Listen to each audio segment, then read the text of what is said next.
Sesaat lagi Anda akan menyaksikan Apa Kabar Indonesia Malam, didukung oleh Morinaga, Le Mineral.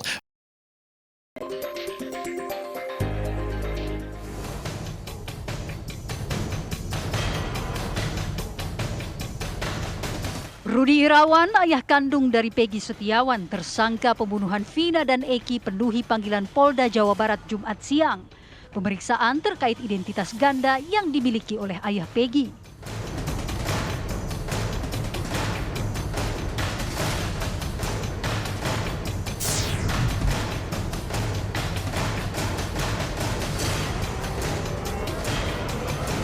Muhammad Virgon Putra Tambunan, pentolan band Last Child, ditangkap unit narkoba Polres Jakarta Barat di wilayah Jakarta Selatan pada Kamis dini hari. Virgon ditangkap atas dugaan penyalahgunaan narkotika dengan barang bukti narkotika jenis sabu.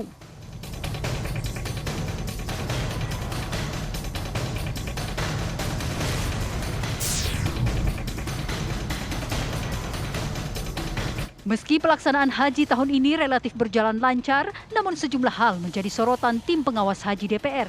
Sejumlah kendala klasik dinilai masih muncul. Tak heran kemudian, tim UAS Haji DPR mendesak untuk dibentuk panitia khusus atau pansus untuk menyelesaikan beragam masalah haji. Lalu, seberapa penting pansus haji dibentuk di ujung masa tugas DPR akan berakhir? Catatan penting apa sajakah yang harus menjadi prioritas untuk dibenahi agar haji tahun depan lebih baik lagi? Saksikan selengkapnya hanya di Apa Kabar Indonesia Malam.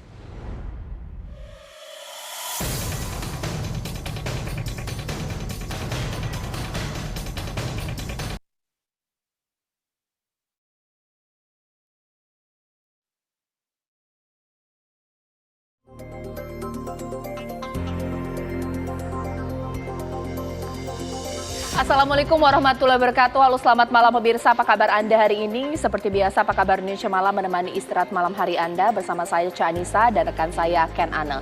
Malam hari ini pemirsa, kita akan membahas mengenai hal yang memang sedang disorot, yakni adalah di mana tim UAS DPR Haji khususnya pemirsa ingin membentuk pansus haji karena begitu banyak permasalahan timbul, mulai dari penyelenggaraan antar kementerian, bahkan juga yang menjadi sorotan adalah kuota tambahan haji pemirsa. Lantas bagaimana? Apakah langkah membentuk pansus haji bersifat politis yang nanti akan berdampak kepada menteri yang menangani hal ini pemirsa? Itu akan saya bahas di Apa Kabar Indonesia Malam. Kalau Ken seperti apa? Ya, selain itu Apa Kabar Indonesia Malam juga akan mengajak Anda untuk melihat bagaimana situasi terkini pemirsa, karena informasinya ada antrean penumpang yang akan melakukan perjalanan menggunakan pesawat udara. Ini terjadi di Bandara Soekarno-Hatta akibat sistem imigrasi yang mengalami gangguan. Selengkapnya di Apa Kabar Indonesia Malam untuk Anda.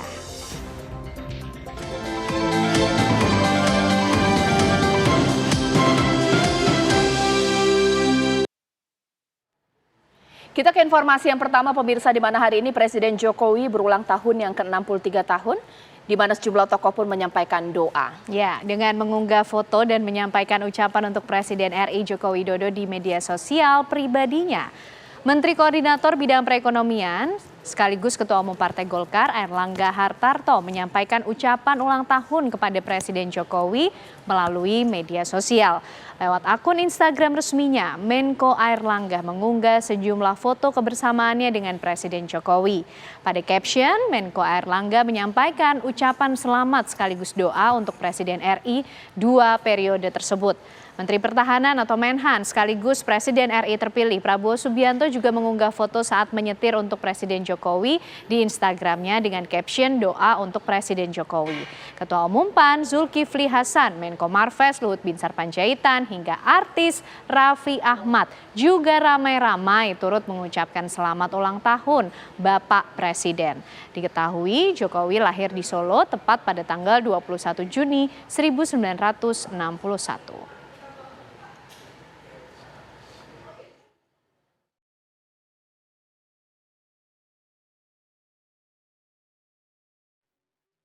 Relawan Jokowi se-Bogor Raya merayakan ulang tahun Presiden Jokowi yang ke-63 pada Jumat dini hari tadi. Acara ini dihadiri sekitar 70 orang dari berbagai organisasi relawan, di mana para relawan merayakannya dengan cara memotong tumpeng di Tugu Kujang, Kota Bogor. Kegiatan diawali dengan menyanyikan lagu Indonesia Raya, dilanjutkan dengan orasi dari sejumlah relawan yang hadir, di mana puncak acara diisi dengan pemotongan tumpeng dan doa bersama dari relawan untuk Presiden Jokowi. Perayaan serupa juga diadakan secara serentak di berbagai lokasi lain seperti Jakarta, Banten, Garut, Bandung, dan daerah lainnya. Relawan ini menegaskan bahwa dukungan mereka kepada Jokowi akan terus berlanjut meskipun masa jabatan Jokowi sebagai presiden berakhir.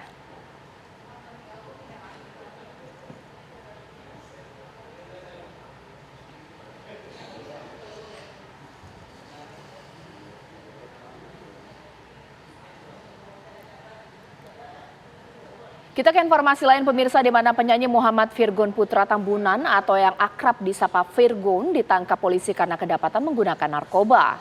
Virgon ditangkap di sebuah kamar indekos bersama dengan teman wanitanya. Polres Metro Jakarta Barat menangkap penyanyi Virgon terkait kasus penyalahgunaan narkoba. Penyanyi terkenal Virgon dikabarkan ditangkap oleh jajaran narkoba Polres Metro Jakarta Barat. Hal itu dibenarkan oleh Kapolres Metro Jakarta Barat.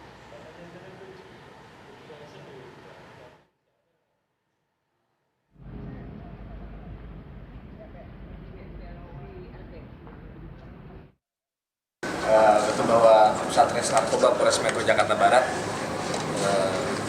satu hari yang lalu telah mengamankan 2 orang yang diduga melakukan tindak pidana penyalahgunaan narkotika. Yang pertama seorang pria inisial VTP, pekerjaan musisi, dan yang kedua adalah seorang perempuan atas nama PA. Barang bukti yang kami dapatkan adalah narkotika jenis sabu. Untuk beratnya itu ada 1 pit kecil narkotika jenis sabu dan alat hisap. Sementara 2 orang tersebut sampai sekarang masih kami lakukan pendalaman dan pemeriksaan terkait dari mana barang bukti tersebut didapatkan. Dan sekarang tim kami masih di lapangan untuk mengembangkan kasus ini. Lokasinya Tersangka yang 2 orang tersebut kami amankan di daerah Ampera, Jakarta Selatan. Pasca ditangkap polisi atas dugaan kasus penyalahgunaan narkotika, keluarga musisi Virgon datangi Polres Jakarta Barat. Ya, meski tak sempat bertemu, namun keluarga mengaku lega setelah mengetahui kondisi Virgon yang kini berada di Polres Jakarta Barat. Pasca ditangkap polisi atas dugaan kasus penyalahgunaan narkotika, keluarga Virgon datangi Polres Jakarta Barat pada Jumat dini hari dan tak sempat bertemu Virgon. Dan pada Jumat siang keluarga Virgon kembali mendatangi Polres Jakarta Barat untuk mengetahui kondisi Virgon. Pihak keluarga merasa lega karena sudah mengetahui kondisi sang musisi yang kini mendekam di Polres Jakarta Barat. Eva Manurung, ibu dari Virgon, mengaku sangat sedih dengan apa yang dialami oleh putranya. Muhammad Virgon Putra Tambunan, pentolan band Last Child, ditangkap unit narkoba Polres Jakarta Barat di wilayah Jakarta Selatan pada Kamis dini hari kemarin. Virgon ditangkap atas dugaan penyalahgunaan narkotika dan jenis barang bukti sabu, pemirsa. Saat ini Virgon masih diperiksa secara intensif oleh penyidik Sat Narkoba Polres Jakarta Barat dan polisi kini masih memburu penyuplai narkoba ke Virgon.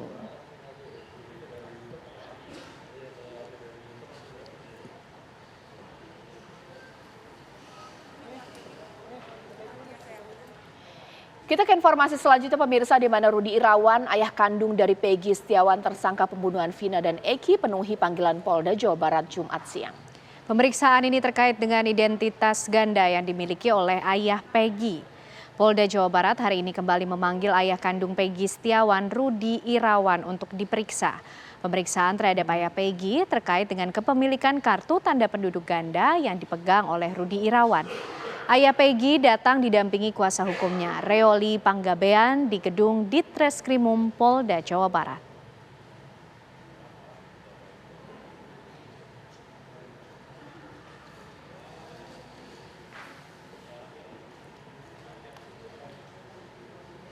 Kita akan coba perbarui informasi mengenai hal ini pemirsa bersama dengan rekan kami Cepi Kurnia. Cepi, bagaimana sejauh ini informasi penanganan yang dilakukan oleh pihak kepolisian?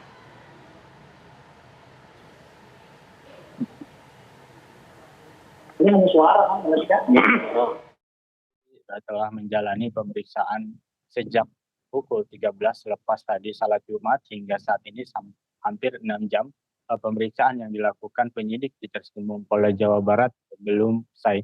Namun untuk pemeriksaan sendiri memang ayah kandung dari Peggy Setiawan ini didampingi kuasa hukum barunya yaitu dari Pradi yang diketuai oleh Rudi Panggabean.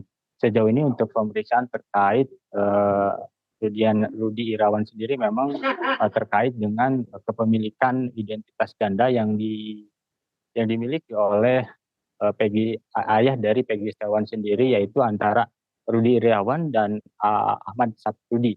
Memang sejauh ini penyidik mencurigai adanya KTP ganda tersebut atau identitas ganda tersebut yang ada pada ayah kandung Peggy Setiawan itu diduga adanya kaitannya keterlibatan dalam penetapan atau pengungkapan kasus yang jadi tersangka Peggy Setiawan terhadap kasus pembunuhan Vina dan Eki sendiri.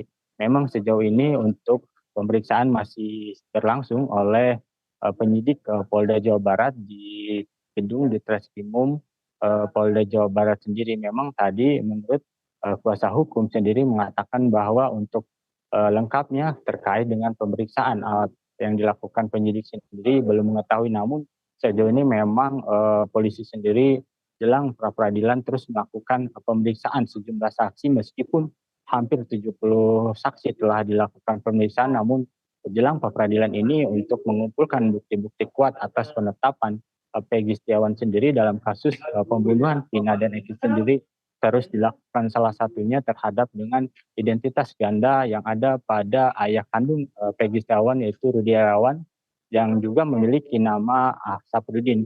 Memang diketahui nama identitas ganda yang dimiliki ayah kandung dari Peggy Setiawan ini memang dirubah sejak tahun 2008. Saat itu memang hendak mengurus pernikahan keduanya bersama istri mudanya yaitu yang ada di Kabupaten Bandung, Tuti Jubaidah. Sehingga Rudi Irawan sendiri beralasan bahwa KTP ganda yang ada di dinding itu merupakan ketidaksengajaan yang hendak melakukan pernikahan saat itu dengan istri keduanya yang saat ini tinggal bersamanya di wilayah Kabupaten Bandung. Begitu, Caca Kenane. Baik, terima kasih Cepi Kurnia mengabarkan langsung dari Polda Jawa Barat. Sekarang kita akan ke informasi lainnya, di mana imbas gangguan server di Pusat Data Nasional Pelayanan Imigrasi Bandara Soekarno-Hatta, Tangerang, Banten, ternyata masih dilakukan secara manual hingga Jumat siang. Ada 45 counter petugas yang disiagakan untuk memeriksa dokumen penumpang agar tidak ada antrean yang mengular.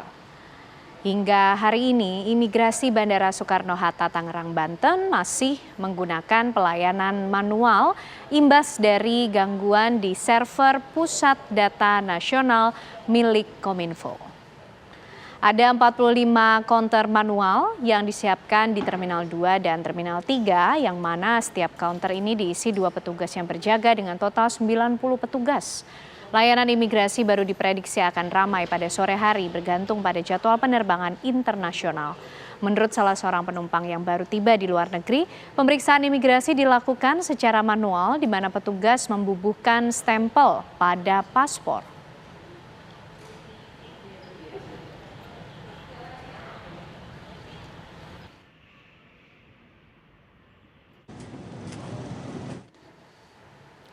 Ya pemirsa, seperti kita ketahui bahwa gangguan juga terjadi di mana akibat seluruh layanan keimigrasian terdampak hingga pada pelayanan imigrasi. Direktorat Jenderal Imigrasi mengumumkan jika terjadi gangguan pada Pusat Data Nasional yang berdampak pada seluruh layanan keimigrasian pada hari Kamis. Akibat dari gangguan tersebut, beberapa layanan imigrasi mengalami kendala. Hal itu membuat sebagian akses pelayanan paspor terganggu, seperti di imigrasi khusus kelas 1 TPI Medan, beberapa layanan pembuatan paspor mengalami kendala. Pihak imigrasi Medan pun masih berupaya semaksimal mungkin untuk melayani masyarakat.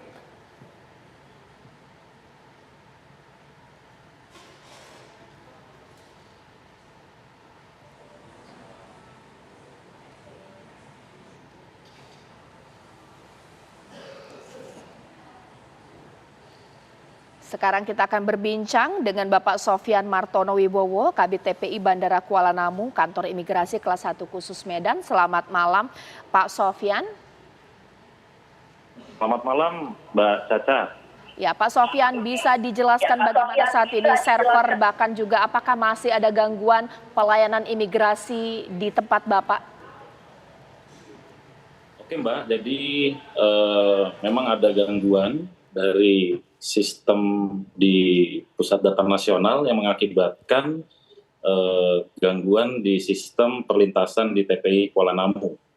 Jadi saat ini kami masih terganggu secara sistem, namun tidak ada kendala bagi penumpang, Mbak. Artinya 2 hari ini kita juga tetap melaksanakan pelayanan ke penumpang dan alhamdulillah penumpang tidak ada yang terganggu akan dampak dari gangguan sistem ini, Mbak. Ya.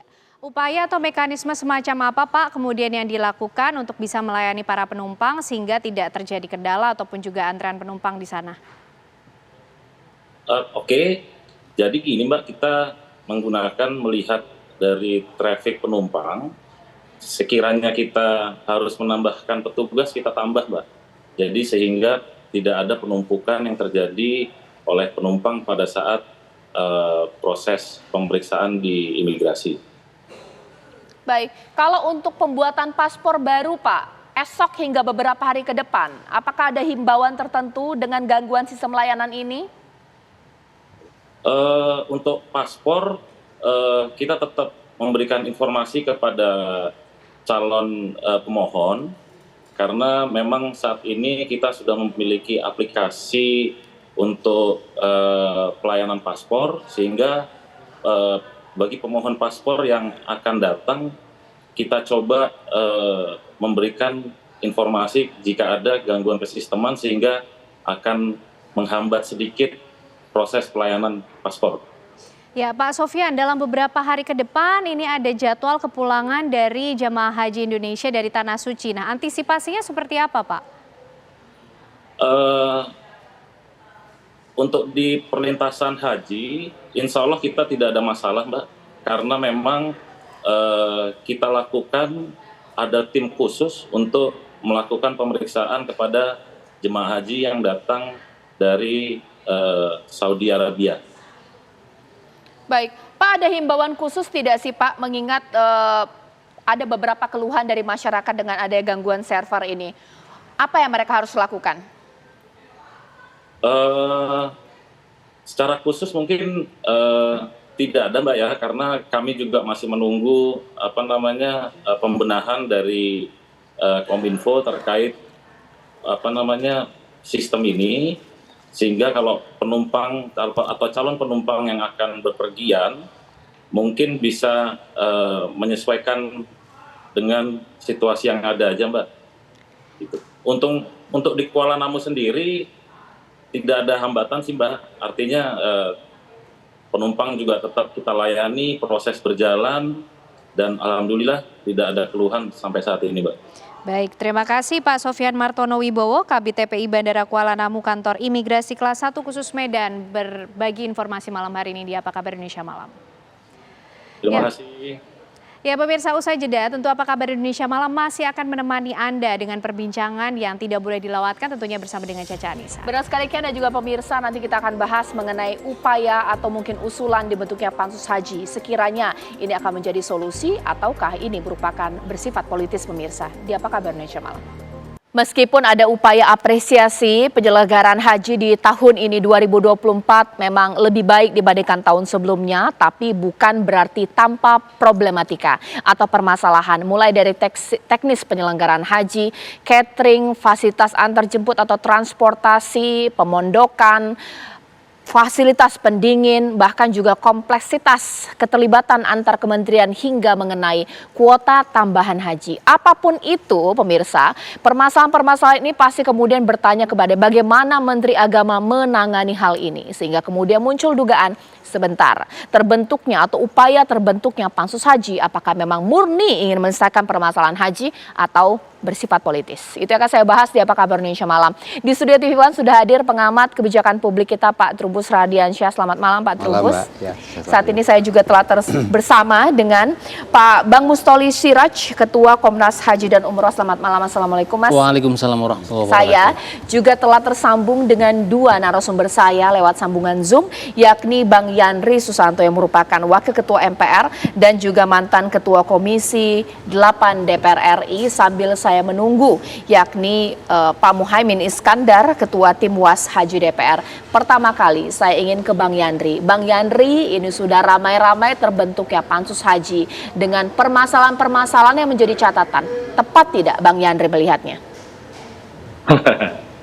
Saya alhamdulillah baru pulang nih Mbak Caca, baru sore tadi menginjakkan tanah air dari haji. Dan saya alhamdulillah agak detail ya, semenjak saya Ketua Komisi 8 dan itu waktu itu kena COVID, sehingga haji tahun 2020-2021 nggak ada. Di tahun 2022 50% kota haji, sangat lengang tuh Mina, Arafah juga lengang, Musdalifah juga lengang, dan yang meninggal hanya 89 orang.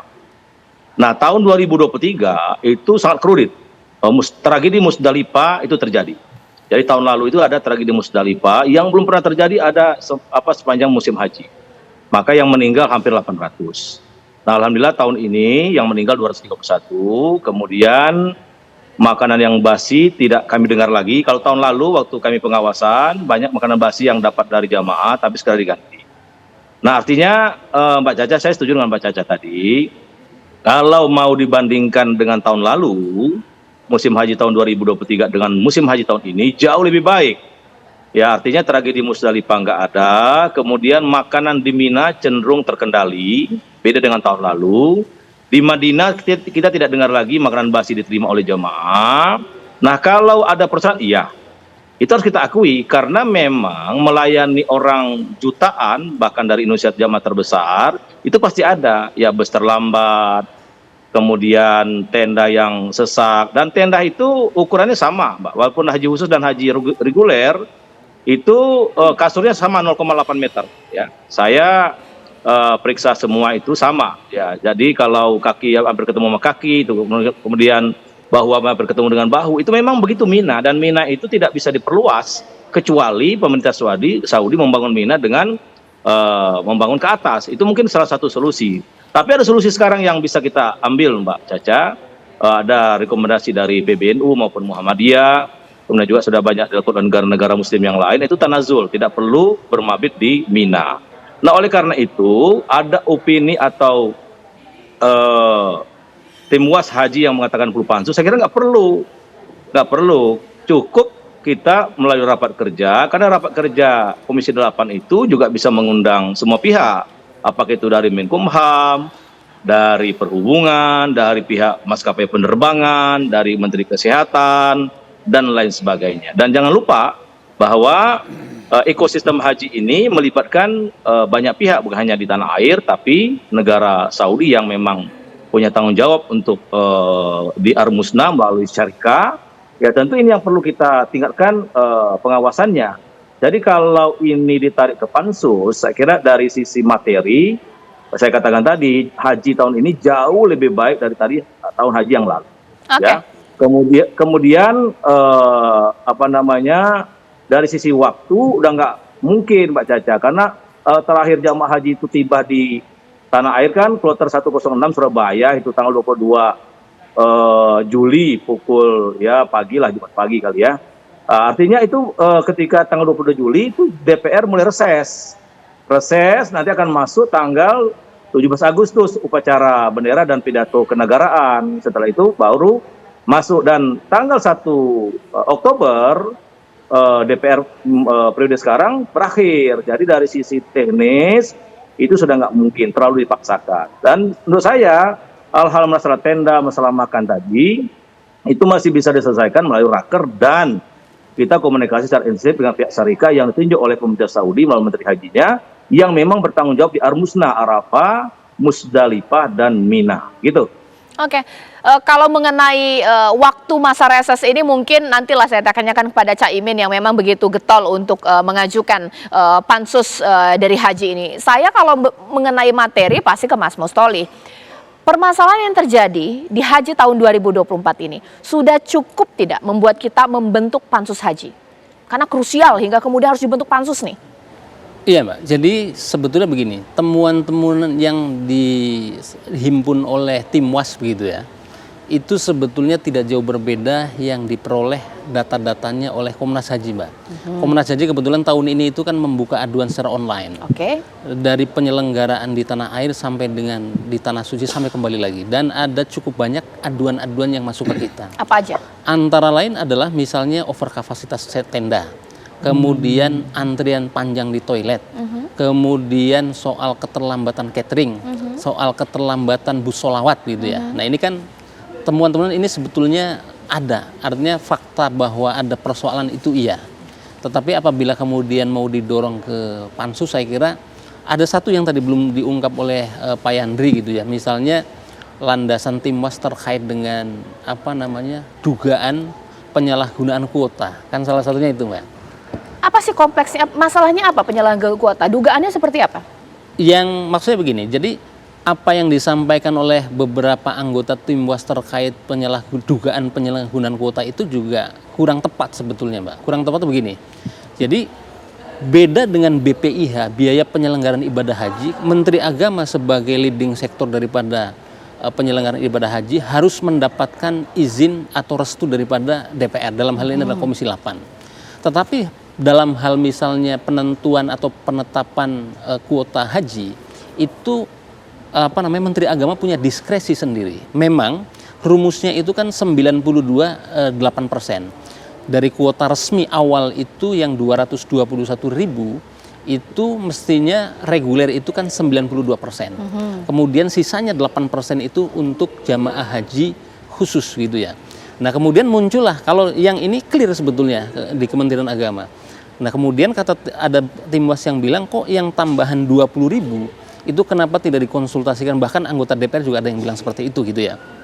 Nah ini kalau kuota tambahan di pasal 8 sampai dengan pasal 9 Undang-Undang Nomor 8 Tahun 2019 itu clear, di situ juga menjadi kewenangannya Menteri Agama. Oke. Nah maka kita balik sebetulnya kenapa kemudian tim WAS baru kemudian meributkan persoalan kuota itu hari-hari ini di ujung atau di puncak penyelenggaraan ibadah haji.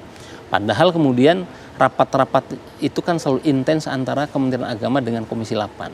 Nah, maka dari itu saya berkesimpulan bahwa tidak relevan, belum relevan kemudian alasan-alasan yang disampaikan oleh tim WAS dan jajarannya itu kemudian untuk mendorong di level pansus begitu ya. Tetapi saya menangkap begini Mbak. Apa yang didorong oleh tim WAS sebetulnya perlu kita apresiasi juga. Kenapa? Tim WAS yang lalu itu tidak setajam sekarang.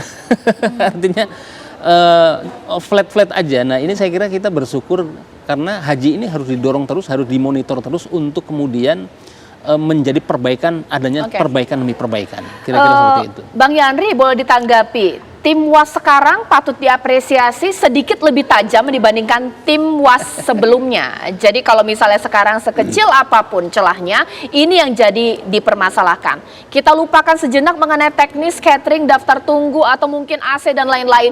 Ke kuota tambahan ini kan jadi ada kekhawatiran, kecurigaan dan lain-lain Bang Yandri. Ya kalau tim WAS sama tajamnya lah, karena yang diawasi kan tenda, bus, catering kan sama. Dan kalau di tracking beritanya sama. Tapi kan yang sekarang muncul agak tajam kan pansus, isu pansus itu aja yang agak beda, kan? Nah mengenai kuota tadi, saya setuju dengan sahabat saya nih Pak Mustoli. Jadi di Undang-Undang Nomor 8 Tahun 2019 itu clear itu. Jadi kalau kuota resmi memang dia 92% di pasal 8 itu untuk reguler, 8% aktif. Tapi bila mana ada penambahan kuota, undang-undang juga mengatur.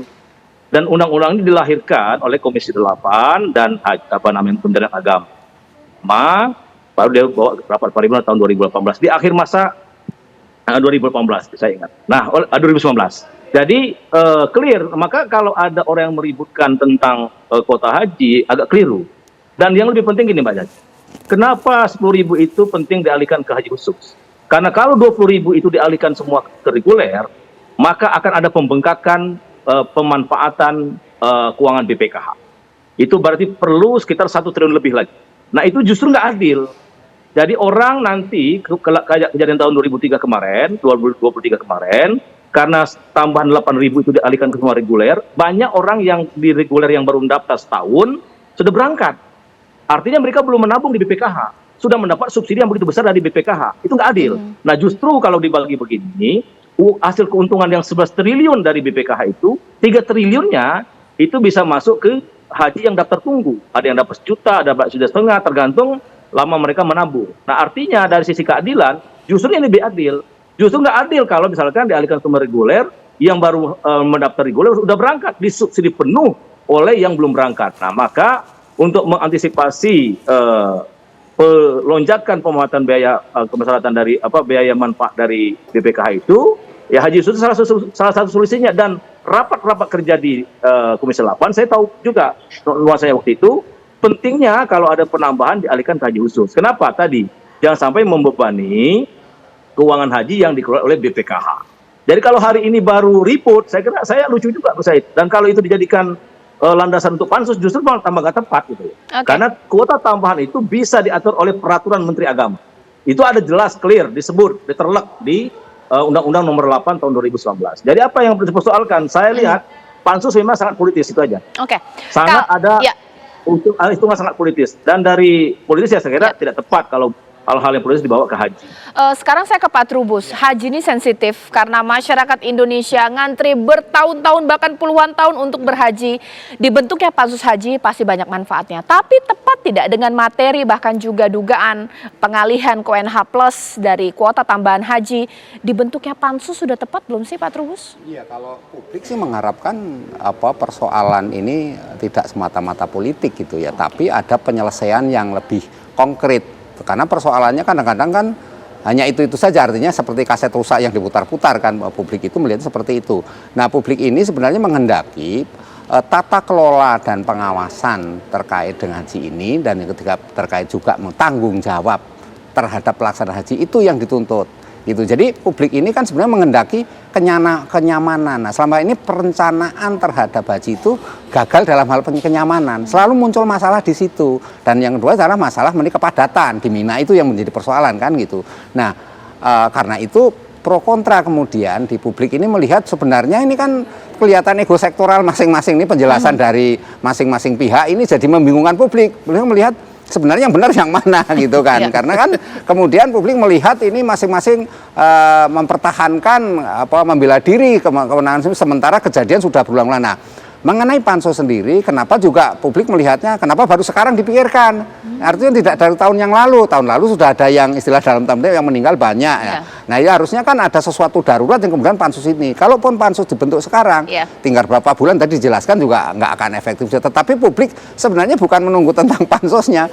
Bagaimana kemudian pemerintah itu, karena ini negara besar, kita negara kuat, jangan kalah dengan pihak-pihak yang selama ini istilahnya memperoleh keuntungan dengan adanya kekisruhan ini gitu loh.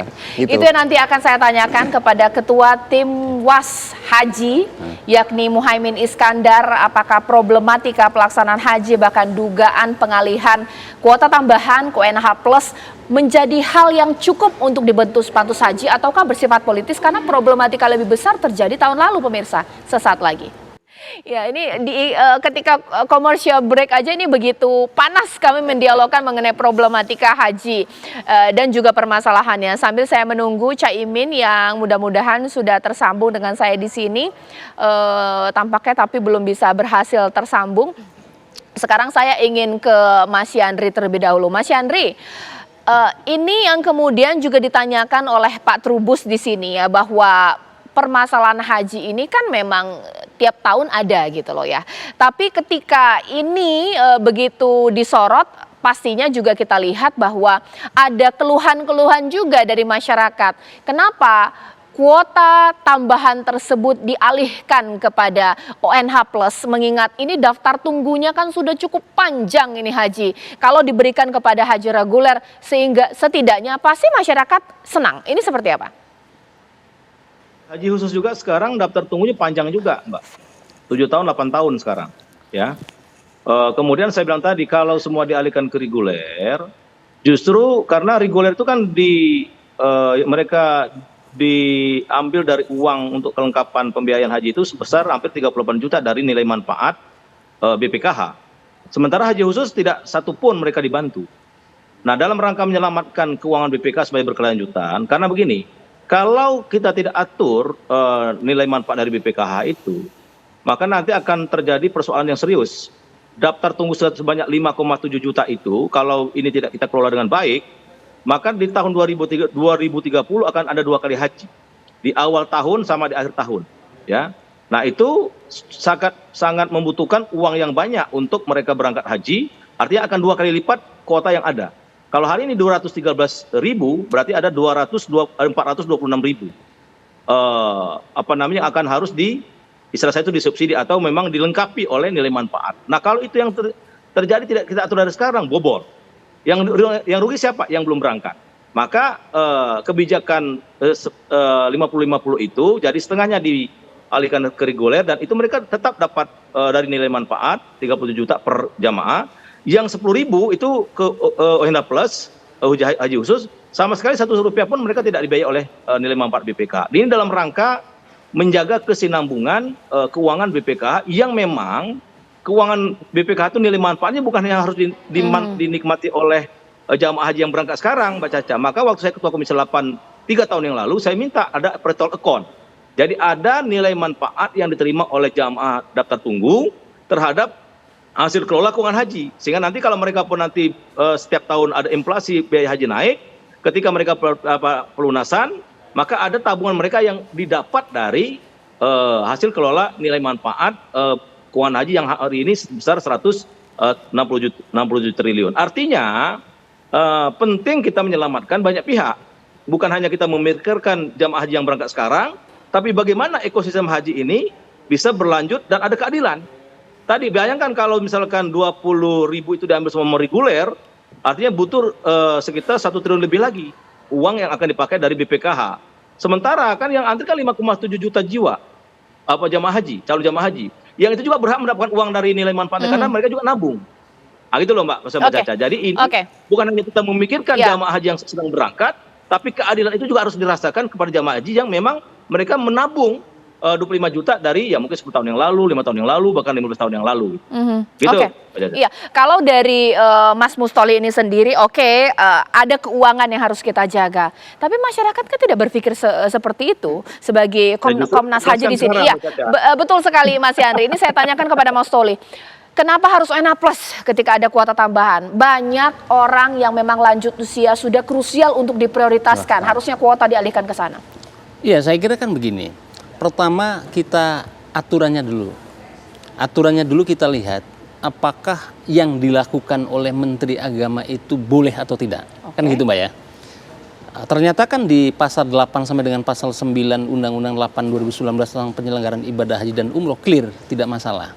Nah, adapun mengenai barangkali tadi yang Mbak sampaikan itu persoalan lebih baik gitu ya. Alangkah itu kan persoalan etis dan ini juga memang yang disampaikan oleh Wakil Presiden Republik Indonesia memang ada pesan waktu itu adalah mendahulukan jamaah haji reguler untuk mengurai antrian tadi. Nah, tapi maksud saya ini dua hal yang berbeda. Ada persoalan aturan ternyata tidak menabrak aturan, tapi di sisi lain ada persoalan etis kan gitu ya. Nah, oleh karena itu ke depan saya kira perlu dipertegas aturannya bahwa kemudian apabila ini kan penambahan kuota ini kan tidak hanya tahun ini saja Mbak. Ya kan, tetapi juga tahun lalu kan ada tambahan 10.000 tetapi tidak diambil.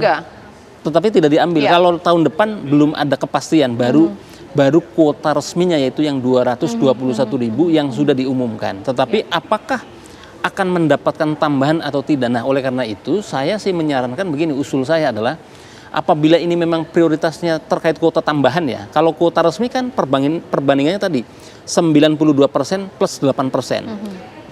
Jamaah haji khusus cuma dapat 8% saja. Nah, sekarang makanya mesti ada revisi undang-undang atau aturan yang lebih tegas bahwa kalau ada tambahan kuota maka yang diprioritaskan adalah misalnya haji reguler. Ini clear sebetulnya. Bang Yandri, kalau memang tidak mau terbentuk pansus, masalah kuota tambahan ini juga harus diselesaikan. tahun ini kalau tidak selesai akan berulang di tahun depan. Mengingat bahwa oke, aturan tidak ada yang dilanggar, tapi untuk masalah etik ini kan banyak orang yang sudah lanjut usia, kalaulah itu diprioritaskan ini kan menjadi lebih baik, Bang Yandri. Iya, kita pertama bersyukur hanya Indonesia yang mendapat tambahan itu loh Mbak Caca. 20.000 itu besar. Kemarin tahun lalu 10.000 itu karena terlalu banyak perdebatan dan kita nggak siap, hanya 10.000 nggak dipakai. Sekarang syukur, alhamdulillah semua terpakai. Hanya 45 orang yang 45 kota yang nggak kepakai. Artinya kita berterima kasih kepada pemerintah Indonesia, kepada Kementerian Agama, termasuk kepada Saudi yang memberikan tambahan kota. Jadi jangan kita ribut di dalam, nanti bisa-bisa dievaluasi tambahan kota itu. Nah, nanti kalau ada tambahan kota, ya bisa dimusyawarahkan lagi kemana prioritasnya. Tapi sekali lagi, nggak ada yang dilanggar undang-undang itu sama Menteri Agama, nggak ada. Kemudian kalau nanti ada tambahan kota untuk mengurai persoalan-persoalan tadi, di Mina, di Musdalifah, di Arafah, terutama di Mina ya, karena memang paling berat 3 malam. Itu tanazul itu menjadi solusi, tanazul itu Mbak Caca. Artinya mereka melempar kembali lagi ke hotel, terutama di hotel di Sisia, di Ajijia, di di Rauda itu bisa karena jaraknya sekitar 2-3 kilo. Tapi untuk Mispala, Ajiyat terlalu jauh. Nah, ini mungkin solusi. Jadi kalau hari ini tim UAS meributkan 0,8 kasur, 0,8 meter kasur per jamaah, itu bukan hanya untuk haji reguler tapi haji khusus juga segitu, ya salah satunya tanazul. Mungkin nanti 30% jamaah haji kita tidak nginap. Artinya habis lempar balik lagi ke hotel. Nah, tapi ini kan perlu kesepakatan juga, jangan sampai nanti jamaahnya protes, loh kan kok nggak mabit kan wajib haji. Damnya gimana? Biaya lagi. Tapi yang menganggap tidak wajib, nah ini perlu mungkin fatwa Majelis Ulama Indonesia bahwa tanazul, murur, tidak menginap di Musdalifah itu salah satu jalan keluar untuk mengurai semua persoalan yang dari tahun ke tahun terjadi, terutama di Musdalifah dan Mina, gitu Pak Caca. Mas Mustoli? Iya, jadi begini Pak. Terkait dengan kuota ini memang seperti saya menyebutnya itu mungkin buah si malakama. Kita kadang-kala kita memang sangat butuh dengan tambahan kuota, tetapi ternyata tambahan kuota itu punya konsekuensi. Sebelum terjadi persoalan yang dipersoalkan oleh tim UAS di Armusna begitu ya, kan ada persoalan yang juga nyata Mbak, yang dihadapi oleh maskapai pengangkut ke dalam hal ini adalah Garuda. Garuda dengan adanya penambahan kuota itu harus menggandeng pihak ketiga untuk penyiapan pesawat. Apa yang terjadi? Embarkasi Solo, embarkasi Sulawesi terjadi keterlambatan pesawat dan bahkan gagal berangkat. Sempat gagal berangkat beberapa jam, delay berjam-jam. Ini juga salah satu konsekuensi yang harus dipikul terkait dengan penambahan kuota itu. Jadi apapun itu saya kira apa yang terjadi dalam persoalan haji itu ketika mengambil kebijakan pasti akan ada kebijakan yang lain yang harus quote and quote dikorbankan begitu kira-kira. Pak Trubus melihat seperti apa? Memang ada aturan tersebut tidak dilanggar, tapi secara etik ini juga jadi permasalahan. Iya, kalau publik kan mengendakinya sebenarnya kebijakan itu kan bisa bersifat fleksibel gitu ya. Tidak artinya aturan itu tidak dipahami secara doktriner kaku gitu. Tetapi yang jelas dengan tambahan itu memang dikehendaki publik adalah untuk reguler ini, karena otomatis artinya yang utamanya lah, bukan otomatis, yang utamanya adalah mereka yang kategori sudah lansia, yang sudah mengandang mungkin disabilitas juga dan macam-macam lah dengan segala kondisi yang ada. Jadi itu yang dikehendaki oleh publik. Jadi tidak lagi persoalan mengenai hitung-hitungan itu enggak ini bahwa di situ ada resiko, ya itu resiko negara, resiko tanggung jawab negara dalam hal ini, dan dalam ini BPKH harus mengantisipasi, kan sudah ada perencanaan sebelumnya. Kalau misalnya ada tambahan berarti resikonya ini. Nah, resiko ini harus ditempuh seperti apa? Nah, itu kan tinggal dicari solusinya bersama. Jadi tidak menjadi isu seolah-olah ini kan menjadi persoalan mengalihkan persoalan pada persoalan yang utama, yaitu tambahan itu kuota ini dianggap sebagai cara untuk menghilangkan persoalan-persoalan yang klasik, di mana kemudian masyarakat bawah ini mengendaki secepatnya untuk bisa. Nah, karena mereka sudah nunggu lama, bahkan di antara mereka ada yang meninggal juga, nabungnya sudah, yang namanya orang kecil bagaimana sih nabungnya sudah ini kan. Nah, selama pengelolaan itu kan sudah diserahkan oleh negara kepada negara untuk dikelola. Nah, mereka berharap ada kemanfaatan. Selama menunggu apa manfaatnya misalnya, itu adalah kebijakan, tadi keluarnya kebijakan terkait soal etik. Kalau begitu ini yang lama ini diprioritaskan dulu gitu melalui kuota tambahan ini, karena saya yakin Presiden dalam minta kuota tambahan dalam kementerian itu kan ada sisi-sisi kemanusiaan kan, sisi keadilan juga, ada sisi mengingat bahwa Indonesia ini animo untuk orang naik haji sangat banyak kan gitu. Mesti kan ada hal yang lebih prinsip, bukan persoalan ini ada resiko 1 triliun yang harus ditambah, ada ini bagi publik tidak persoalan itu, dan itu sesuatu yang memang harus resiko dalam pengelolaan penyelenggaraan haji, ya harus ada resiko-resiko di dalam anggaran gitu. Ya, ditahan dulu Pak Trubus. Sekarang saya akan ke rekan saya Haji Bagus karena ini sudah berhaji ya, yang akan mengabarkan langsung dari Tanah Suci. Kalaulah di sini bagus di Indonesia, masyarakat Indonesia bahkan elit DPR kita mempermasalahkan mengenai usulan dibentuknya pansus haji. Bagus selama berhaji di sana, adakah keluhan-keluhan yang krusial Anda rasakan dan juga jemaah haji lainnya? Silakan dengan laporannya. Terima kasih Caca dan juga pemirsa di rumah. Sepanjang saya mengikuti jamaah di sini, kebetulan karena saya juga sebagai petugas haji, saya bisa merasakan nuansa yang luar biasa. Saya memahami jika misalkan permasalahan di Mina kemudian mencuat karena memang ada beberapa yang kemudian mengeluhkan, tapi secara umum jamaah haji Indonesia merasa bersyukur ya, artinya beberapa terobosan yang dilakukan pada tahun ini itu cukup baik, misalnya ketika melakukan murur dan juga tanazul ya, Musdalifah yang tahun lalu menjadi problem, tahun ini tidak ada problem berarti. Mungkin yang jadi masalah adalah di traffic di Arab Saudi yang memang lebih padat daripada sebelumnya karena memang melibatkan sangat banyak bis, tidak cuma Indonesia tapi juga dari negara lain. Kemudian dengan adanya tanazul memang sebagian jamaah juga tidak ada di Mina, bisa kembali ke hotel, dan ini sangat membantu jamaah yang kemudian berusia lanjut ya, yang berusia lanjut itu bisa melaksanakan ibadah dengan cukup baik, Caca, sehingga bisa sempurna ibadahnya. Dan dengan beberapa terobosan ini juga tidak ada sesi ibadah yang terlewatkan. Karena secara agama juga para kiai dengan ibadah di sini juga sudah memberikan jalan dan ini dimanfaatkan.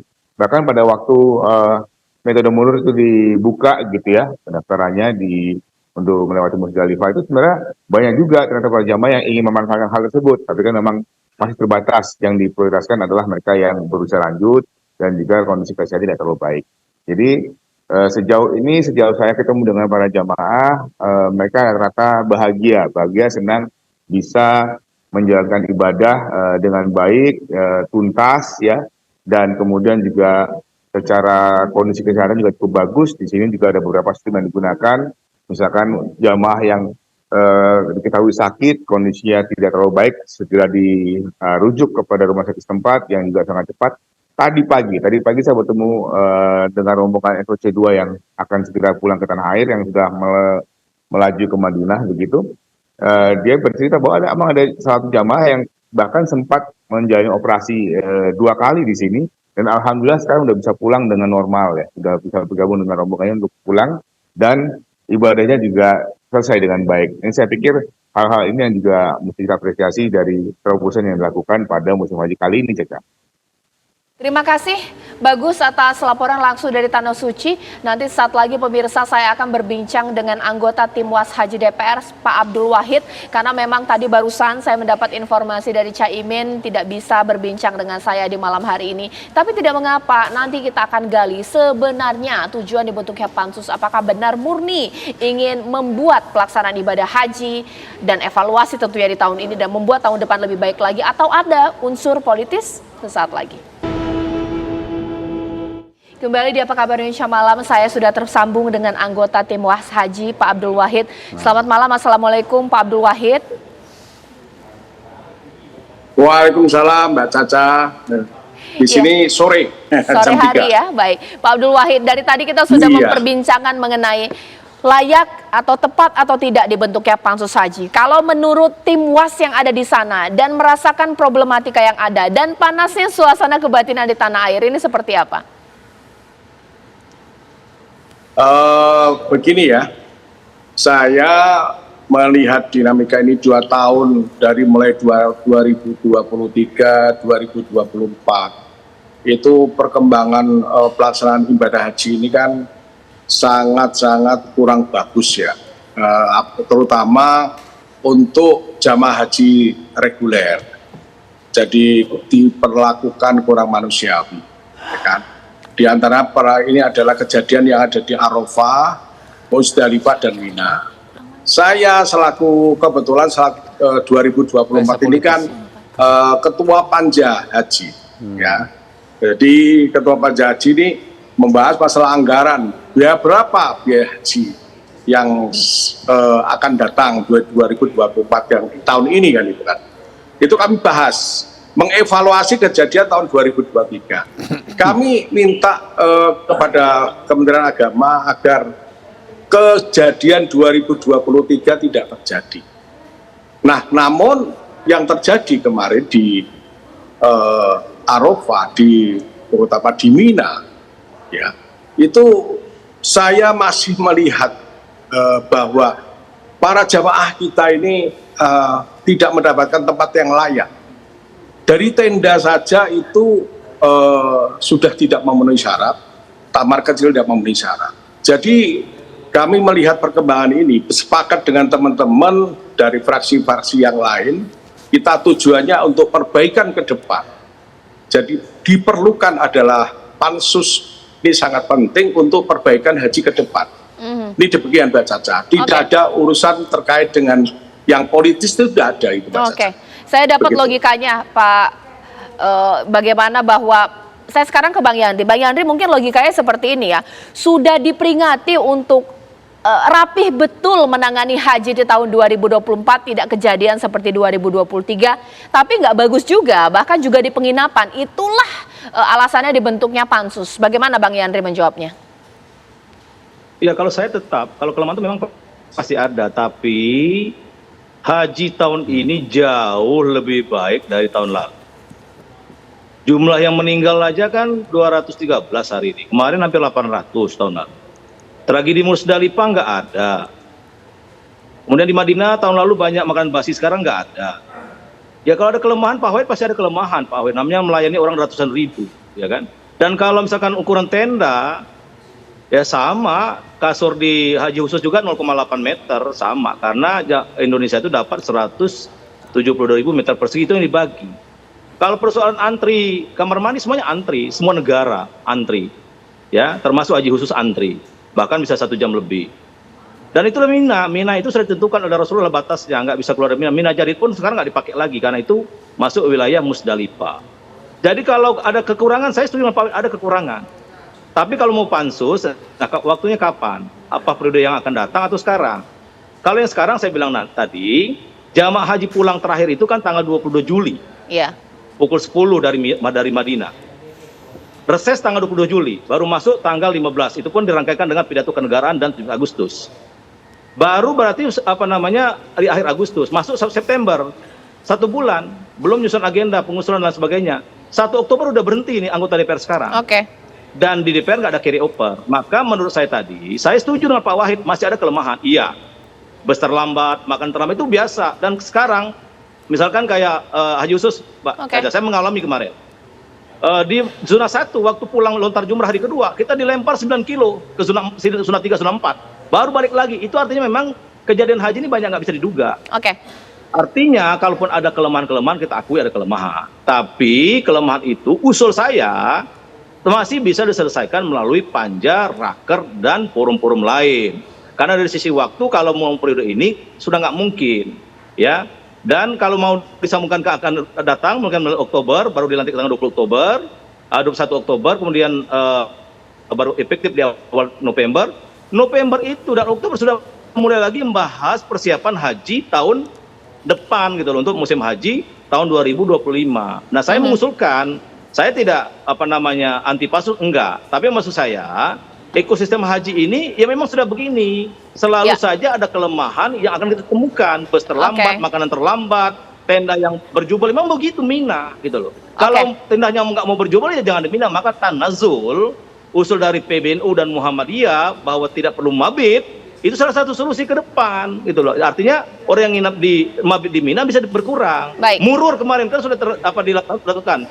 Musdalifah nggak ada tragedi. Jadi menurut saya untuk perbaikan haji cukup melalui raker dan panja. Oke, setujukah Pak Abdul Wahid bahwa tidak perlu pansus, raker dan juga panja karena haji pasti akan ada permasalahan di sana sini karena yang dilayani ratusan ribu orang. Tapi mungkin pertanyaannya, Indonesia kan penyuplai jamaah haji terbesar di dunia. Masa tidak ada perlakuan khusus untuk jamaah haji sehingga tidak ada permasalahan-permasalahan kita temukan? Nanti dijawab sesaat lagi. Kalau dibentuk pansus secara waktu reses tidak dimungkinkan, saya tanya kepada Pak Abdul Wahid.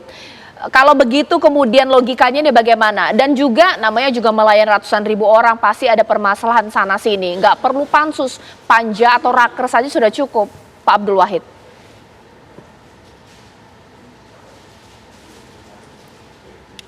Assalamualaikum Pak Abdul Wahid, bisa dengar suara saya? Ya, tampaknya sedikit terganggu ya komunikasi saya dengan Pak Abdul Wahid. Mungkin saya ke Mas Mustoli terlebih dahulu.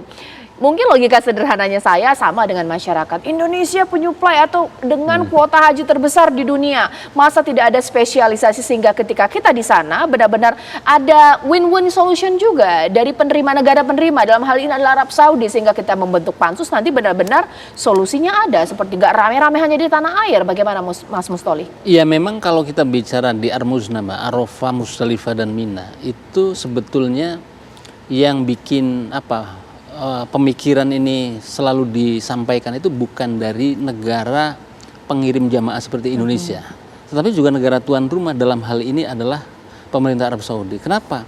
Kalau penyelenggaraan ibadah haji itu kan dengan ketentuan waktu yang terikat dan tempat yang terikat. Misalnya begini, Mina dulu ada perluasan namanya Mina Jadid gitu ya, bukan Mina tapi diperluas. Nah, ada ulama-ulama atau tokoh-tokoh masyarakat yang kemudian menyatakan bahwa kalau di Mina Jadid itu mabitnya tidak sah. Karena dia bukan Mina, sedangkan rukun haji itu kan harusnya di Mina. Nah, begitupun Arab Saudi juga seperti itu. Sama, dia pengen push jamaah itu sebanyak-banyaknya, bahkan pengen satu musim itu bisa nyampe 3 sampai 4 juta begitu. Tapi kondisinya tidak memungkinkan. Karena kalau di luar area Arafah, di luar Musdalifah, itu tidak sah hajinya. Nah, oleh karena itu salah satu inovasi daripada ulama-ulama Arab Saudi itu ada namanya dibilang fiqhut taisir. Tadi yang dibilang jadi perspektif fikihnya membolehkan. Seperti tadi yang dibilang oleh Bang Yandri misalnya ada istilah murur, ada istilah istilah murur yang kemudian cukup lewat saja begitu ya. Itu kan salah satu inovasi-inovasi yang namanya fiqhut taisir. Jadi dari aspek hukum Islamnya itu masih memungkinkan dan masih sah. Padahal kan kalau yang dulu tahun-tahun misalnya sebelum pandemi istilah murur itu kan belum dikenal. Nah, oleh karena itu terobosan-terobosan ulama agar hajinya tetap sah dan kemudian syarat rukunnya terpenuhi, maka tetapi di sisi lain karena kondisinya padat justru ini akan menambah mudorot bagi mereka yang berhaji, maka ulama-ulama berijtihad untuk kemudian melakukan tadi namanya inovasi, bahasa kita inovasi haji, atau dalam bahasa fikihnya namanya fiqhut taisir tadi. Selalu ada. Setiap menjelang puncak musim haji itu adalah ada halakoh yang diselenggarakan oleh ulama Arab Saudi, bahkan resmi didukung oleh pemerintah. Istilahnya itu kemudahan-kemudahan berhaji, inovasi-inovasi berhaji tanpa kemudian mengesampingkan prinsip-prinsip ibadahnya. Karena kalau misalnya orang wukuf di Arafah itu tidak tanggal 9 misalnya tanggal 10 atau tanggal 8 ya tidak sah. Nah, begitupun dengan tempat yang didiami ketika wukuf, ketika mabit di Musdalifah maupun di Mina itu pun space-nya terbatas mah. Karena ini menyangkut hukum yang sulit untuk kemudian dibikin sendiri begitu. Maka paling banter adalah tadi ada inovasi, ada yang disebut dengan fiqhut taisir. Nah, memang keluhannya adalah memang keluhan persoalan tenda, keluhan persoalan AC. Ini saya kira sampai kapanpun dugaan saya ini memang akan terus terjadi. Nah, tetapi poinnya sebetulnya bukan kita kemudian mensimplifikasi atau kemudian menyederhanakan persoalan seperti itu, tapi justru yang menjadi concern saya adalah bagaimana kemudian respon Kementerian Agama sebagai leading sektor haji merespon misalnya keluhan toilet, keluhan kemudian AC mati, keluhan kemudian overlap tenda begitu ya. Bahkan kalau tahun lalu betul yang dibilang oleh Bang Yandri, saya kan tahun lalu juga tim monitoring dan evaluasi haji Kementerian Agama.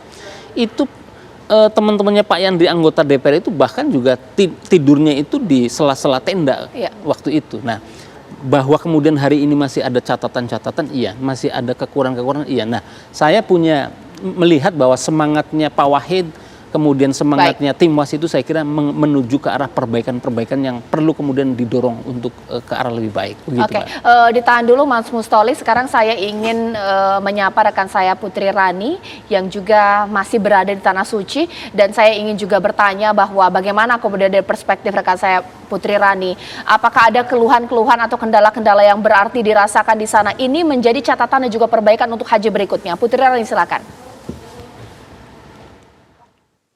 Ya, Assalamualaikum warahmatullahi wabarakatuh, Caca Anissa, dan juga pemirsa TV One dimanapun berada. Ya, baru saja saya melakukan wawancara dengan Bapak Menteri Agama Gus Yakut Khalil Kaumas, atau yang biasa disapa dengan Gusmen. Beliau mengatakan bahwa dalam secara umum penyelenggaraan haji 2024 ini berjalan dengan lancar. Walaupun memang ada catatan-catatan beberapa kekurangan, Bapak Menteri memang tetap mengatakan memang ada beberapa kekurangan-kekurangan, itu menjadi catatan dan pastinya akan diperbaiki untuk kedepannya. Sementara untuk Caca, dapat saya kabarkan bahwa di Madinah ini kami PPIH Arab Saudi sedang bersiap untuk menyambut para jamaah haji Indonesia yang hari ini mulai didatangkan.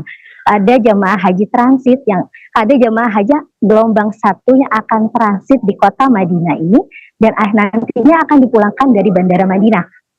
Jamaah haji yang pertama kali dipulangkan dari kota Madinah adalah jamaah haji dari embarkasi Solo, yaitu SOC1. Hari ini ada sekitar 6 kloter yang akan tiba, yaitu jamaah dari embarkasi Solo, embarkasi Banjarmasin, dan embarkasi Ujung Pandang. Sementara untuk gelombang kedua rencananya akan mulai datang ke kota Madinah sejak tanggal 26 Juni mendatang. Dijadwalkan ada 323 jamaah haji gelombang kedua yang akan tiba di kota Madinah sejak 26 Juni mendatang. Baik, terima kasih Putri Rani atas laporan langsung dari Tanah Suci. Sekarang saya ingin ke Bang Abdul Wahid, Pak Abdul Wahid di sini, mudah-mudahan komunikasi saya tersambung. Pak Abdul Wahid, tadi sebelumnya Bang Yandri mengatakan bahwa tidak perlulah dibentuk pansus panja atau juga raker-raker saja itu bisa, mengingat yang dilayani ratusan ribu orang, masalah-masalah teknis pasti akan terjadi. Pak Abdul Wahid.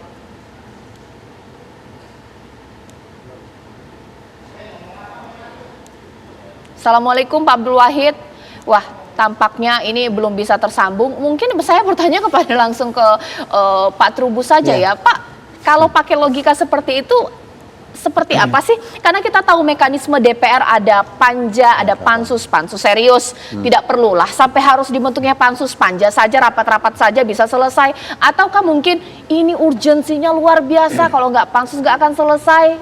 Pak Trubus. Iya, kalau saya melihat memang ini kan masyarakat tuntutannya selesai ya, karena kalau selesai ya melalui pansus itu gitu, karena pansus itu dianggap lebih efektif secara politis, juga dukungannya lebih kuat dan publik lebih meyakini itu pansus itu, karena kalau melalui panja, melalui yang lain raker itu kan sifatnya internal saja, jadi publik juga tidak banyak tahu ya terkait dengan hasil selama ini. Tadi juga bicarakan sering ada rapat-rapat mereka pertemuan antara Kementerian Agama dengan pihak DPR, itu kan sering komunikasi.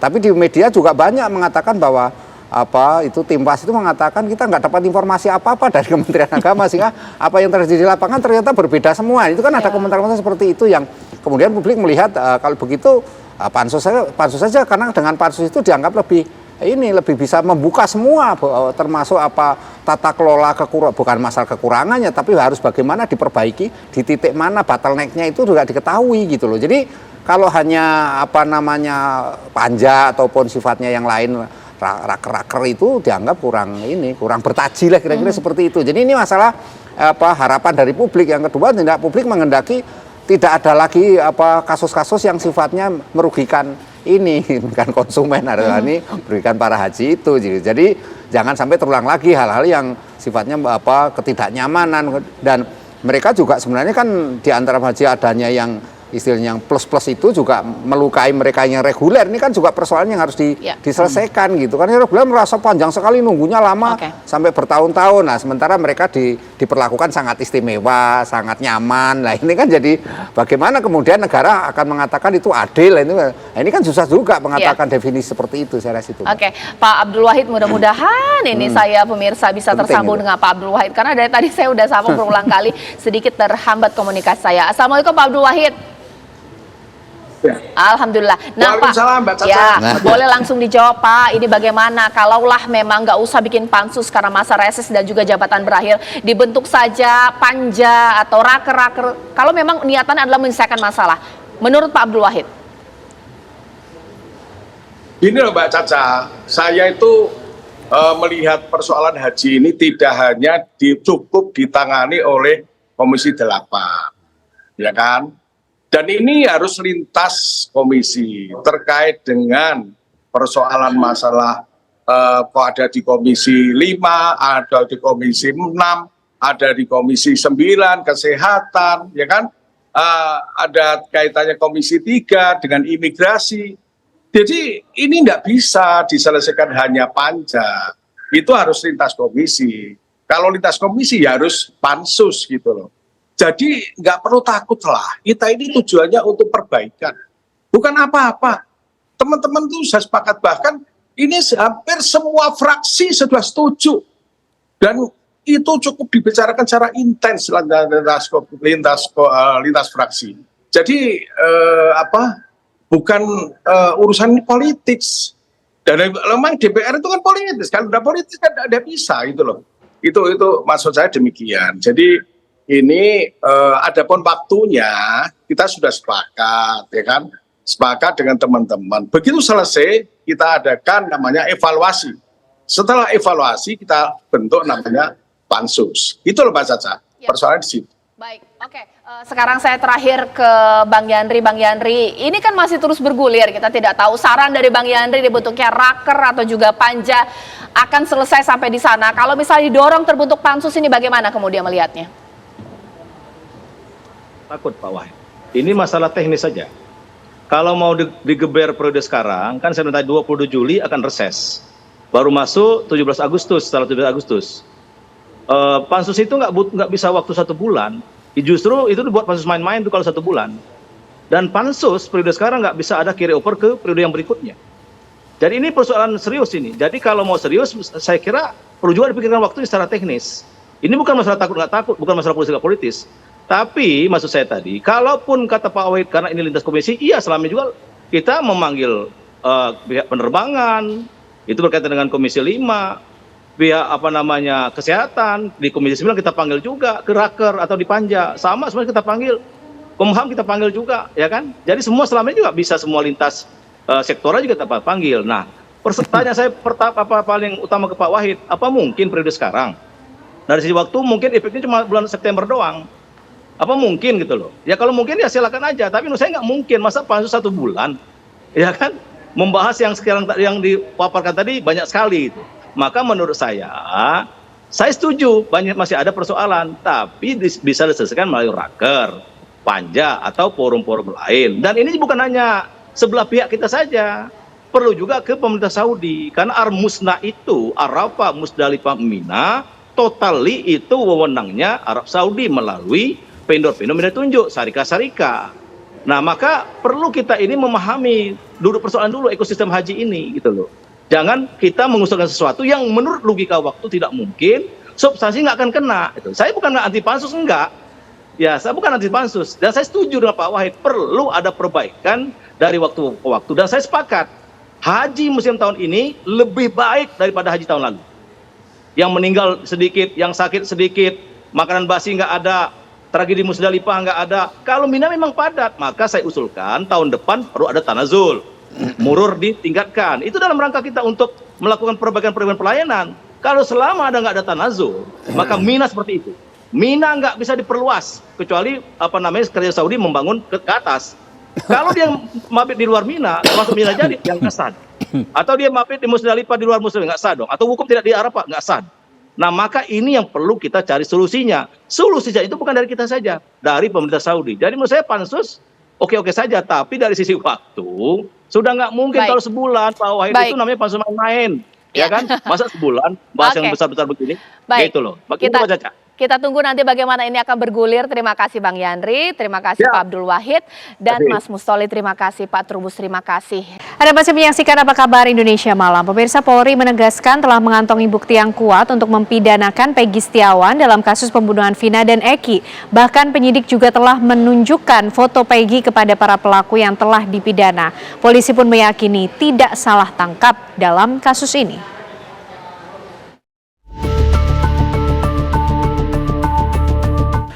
Pengusutan kasus pembunuhan Vina dan Muhammad Rizky alias Eki yang terjadi di Cirebon tahun 2016 memasuki babak baru. Penyidik di Treskrimum Polda Jawa Barat telah melimpahkan berkas perkara tahap 1 tersangka Peggy Setiawan ke Kejaksaan Tinggi Jawa Barat. Berkas perkara tahap 1 tersangka Peggy Setiawan akan diperiksa oleh jaksa peneliti. Jika jaksa peneliti berpendapat berkas perkara belum lengkap, maka akan dikembalikan kepada Polda Jawa Barat. Namun jika berkas perkara dinyatakan lengkap atau P21, maka Peggy Setiawan yang diduga menjadi dalang kasus pembunuhan Vina akan segera diadili. Polisi menegaskan telah mengantongi bukti yang kuat untuk mempidanakan Peggy Setiawan dalam kasus pembunuhan Vina dan Eki. Kadif Humas Polri Irjen Pol Syandi Nugroho menyebut ayah Peggy telah menyampaikan nama Peggy adalah Robi Irawan kepada pemilik kos dan ibu tirinya. Hal itulah diyakini bahwa Peggy telah mencoba membuat identitas baru. Dengan tertangkapnya pelaku Peggy Setiawan alias Peron, itu semakin memperjelas bahwa apa yang dikerjakan oleh penyidik selama ini dengan kehati-hatiannya, tidak ingin ada kesalahan ataupun bukan karena ada kepentingan tertentu, semata-mata ingin membuat terang tindak pidana ini dengan perjuangan yang cukup berat karena kasusnya sudah sangat lama dan mengumpulkan buktinya dengan sangat luar biasa. Karena Peggy ini bukan gampang ditangkap karena dia langsung menyerah diri, tidak, tetapi sudah berpindah tempat, kemudian sempat diperkenalkan oleh ayahnya sendiri, menyampaikan bahwa namanya adalah Robi Irawan kepada ibu kos maupun kepada ibu tirinya, sebagai gambaran bahwa dia sudah mencoba untuk membuat identitas yang lainnya. Sekarang baru diakui bahwa itu adalah anak saya yang namanya Peggy. Padahal ketika awal kepada ibu kos, di mana bapaknya ada di sana, tetapi dia menyampaikannya itu sebagai keponakan dengan nama seperti itu. Sebelumnya, Rudi Irawan ayah Peggy menyebut penggunaan nama Robi oleh Peggy bukan dimaksudkan untuk menyamarkan identitas. Nama Robi telah dipakai Peggy untuk bekerja sebagai kuli bangunan. Namun Rudi tak menampik bahwa ia memiliki putra bernama Robi yang merupakan adik Peggy.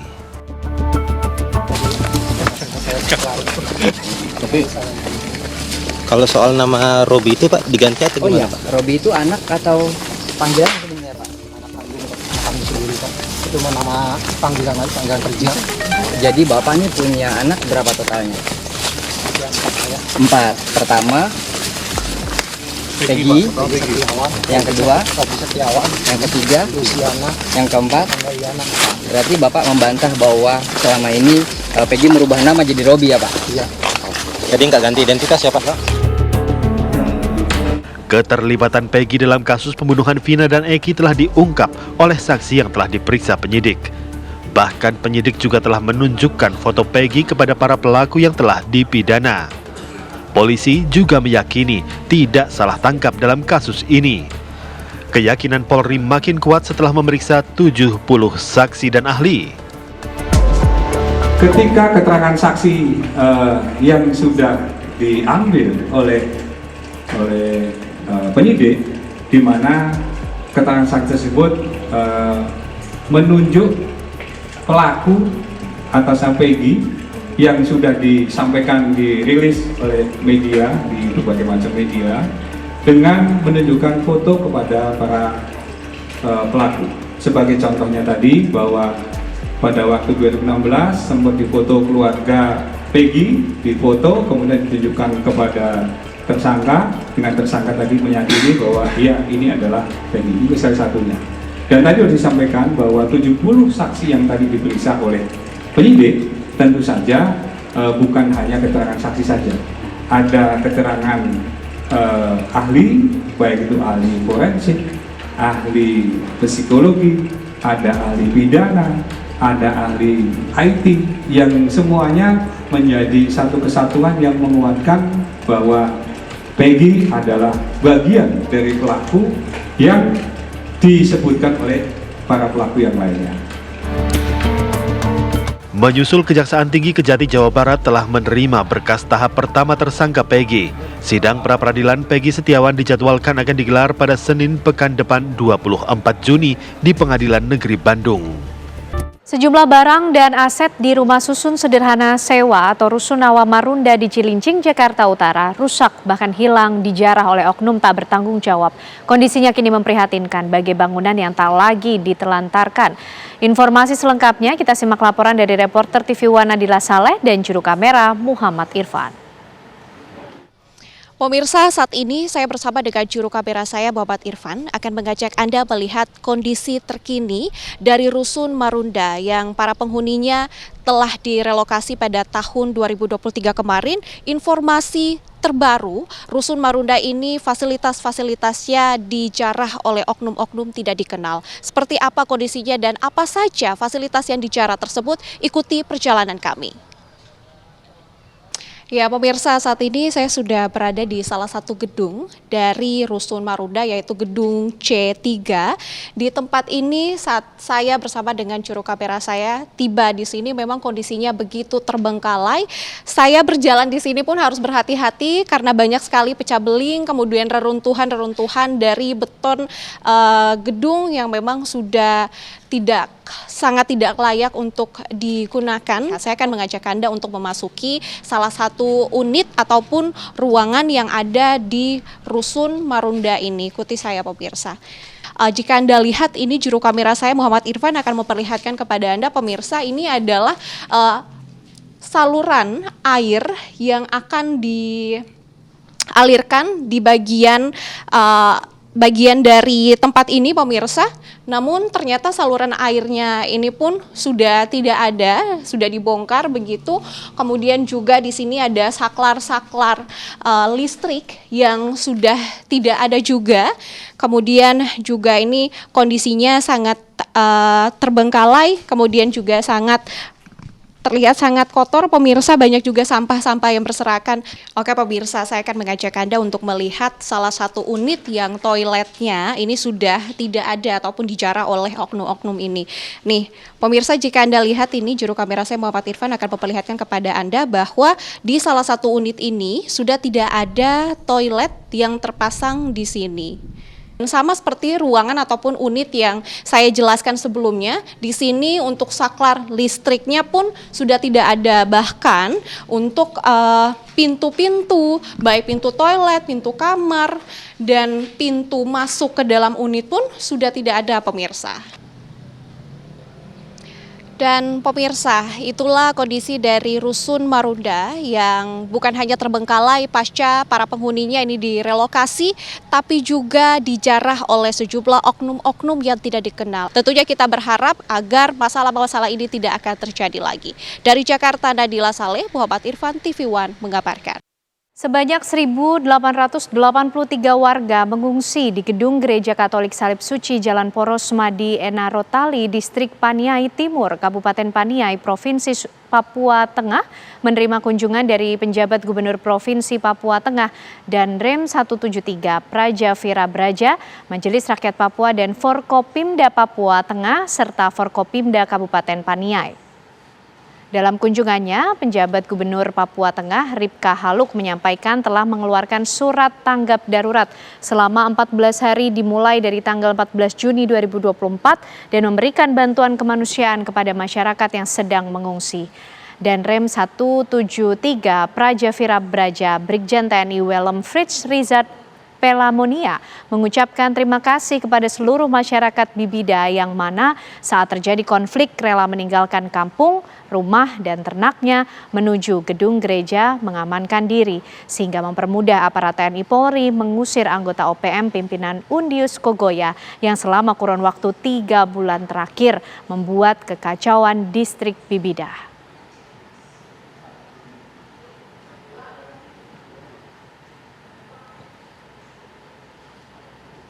Informasi berikutnya pemirsa, warganet dihebohkan dengan sebuah akun Twitter yang diduga melecehkan logo Nahdlatul Ulama. Akun tersebut melakukan pelecehan lambang NU yang diplesetkan menjadi UN atau Ulama Nambang.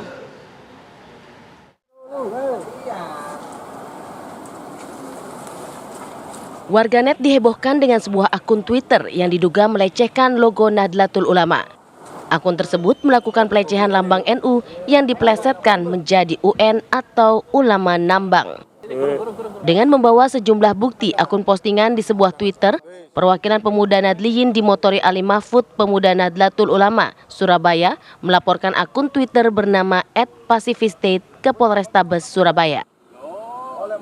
Pelaporan Ali terhadap akun tersebut lantaran ada akun dengan unggahannya yang menghebohkan jagat maya atas pelesetan nama dan logo NU. Melaporkan salah satu oknum yang ada di media sosial netizen, kalau saya lihat itu di Twitter, X Twitter, itu di situ bahwa lambang Nahdlatul Ulama itu dipelesetkan, ada beberapa yang dipelesetkan. Satu yang kita laporkan, tuduhan itu satu, lambang dari buminya lambang Nahdlatul Ulama sudah diganti dengan ekskavator bintang 9 yang notabene itu adalah di atas ada bintang 4, itu diganti rupiah, bintangnya ada tulisan rupiah. Ketiga, nama NU yang Nahdlatul Ulama diganti menjadi Ulama Nambang.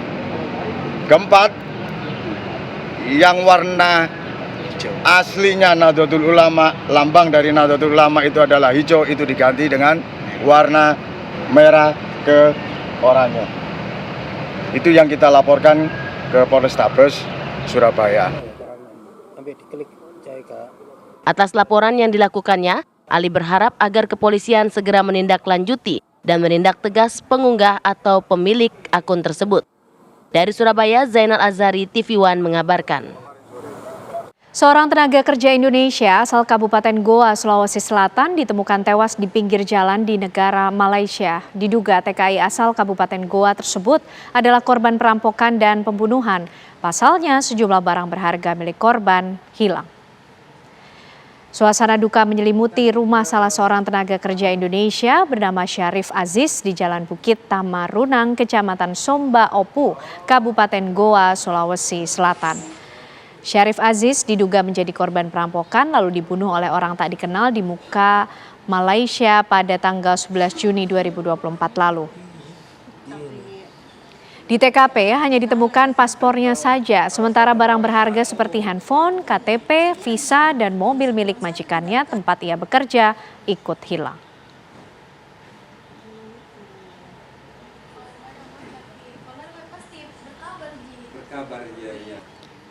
Sebuah mobil minibus menjadi sasaran pengerusakan oleh rombongan pengendara sepeda motor yang terlibat kejar-kejaran dengan kendaraan tersebut di Jalan Poros, Kecamatan Tombo Hulu, Kabupaten Maros, Sulawesi Selatan.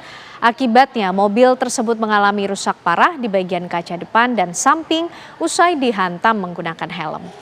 Diduga pengerusakan ini dilakukan setelah salah seorang rekannya terjatuh dari sepeda motor usai bersenggolan dengan mobil tersebut.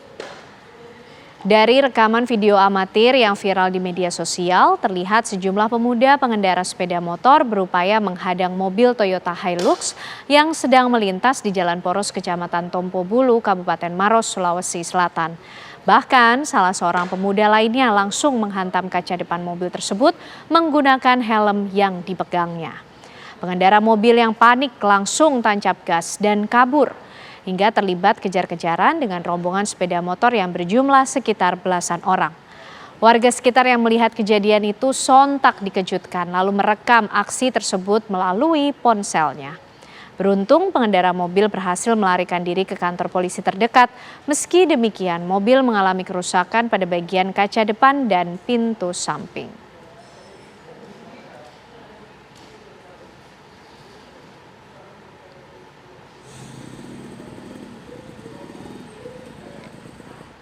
Lima orang pelaku pembacokan yang menewaskan seorang pelajar di Cianjur, Jawa Barat berhasil ditangkap Satreskrim Polres Cianjur. Kelima pelaku merupakan lawan dari sekolah korban yang kerap kali terlibat tawuran.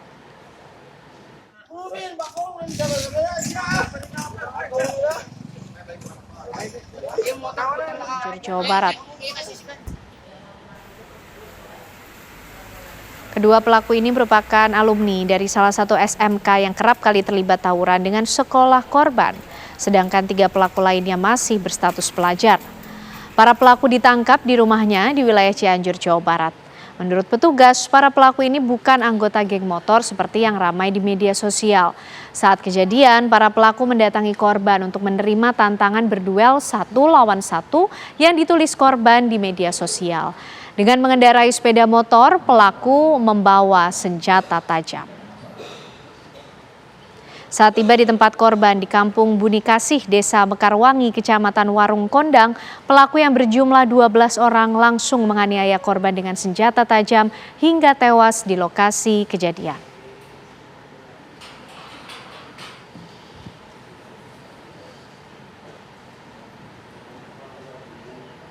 Aksi pencurian laptop dan handphone di rumah warga di Jalan Kebon Kosong, Kemayoran, Jakarta Pusat terekam kamera pengawas. Dalam rekaman kamera pengawas atau CCTV ini terlihat tersangka dengan tenang dan leluasa melakukan pencurian 2 buah laptop dan 1 buah handphone di salah satu rumah warga saat pemilik rumah sedang terlelap tidur. Pelaku nampak 2 kali masuk ke rumah korban setelah barang yang dicuri diberikan kepada kawannya yang berjaga di luar rumah korban. Setelah situasi aman, kedua pelaku langsung kabur membawa hasil curiannya. Atas rekaman CCTV tersebut, pemilik rumah bersama warga setempat langsung memburu para tersangka. 1 tersangka yang ditangkap babak belur dihakimi warga. Diketahui kedua tersangka merupakan warga sekitar yang tinggal tak jauh dari rumah korban.